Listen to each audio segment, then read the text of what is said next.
ব্যাপী ভালোবাসা রাখতে হবে, সবার জন্য ভালোবাসা রাখতে হবে, তবেই গিয়ে ঈশ্বরের তুমি একটা আভাস পাবে। আর ঈশ্বরকে কোনোদিন দেখা যায় না। যে ক্লেম করে যে আমি ঈশ্বরকে দেখেছি, তার মানে সে কি করছে? ঈশ্বর তার কাছে ছোট হয়ে গেল। যে তত্ত্ব তোমার চোখের পেছনে থাকে তাকে তুমি দেখবে কি করে? চোখ তোমার খুঁজতে বেরোবে, ক্লান্ত হয়ে ঘরে ফিরে আসবে। যে তত্ত্ব তোমার শব্দের পেছনে রয়েছে, তুমি তাকে শব্দ দিয়ে কি তাকে ডেসক্রাইব করবে? শব্দ দিয়ে কি তাকে উল্লেখ করবে? শব্দ দিয়ে কি বর্ণনা তাকে দেবে? শব্দ খুঁজতে বেরিয়ে এবার গোটা দুনিয়া ঘুরে এসে শব্দ আবার ক্লান্ত হয়ে যাবে।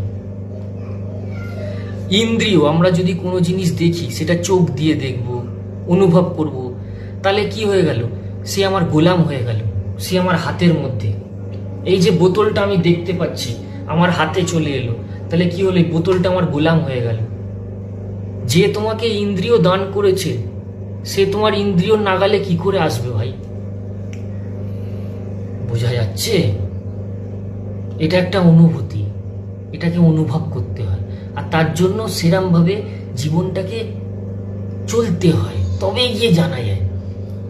বৌদি বৌদি বৌদি, মেয়ে মেয়ে মেয়ে, ছেলে ছেলে ছেলে, এগুলো করলে আগে ওগুলো করে নাও, ভালো করে ওগুলো করে নাও।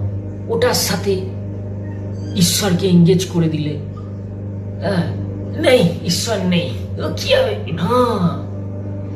যেমন জলে দুধে, তেলে জলে কখনো এক হয় না, সেরকম সত্য অসত্য অলওয়েজ আলাদা থাকে। বোঝা গেল? এক করতে যেও না।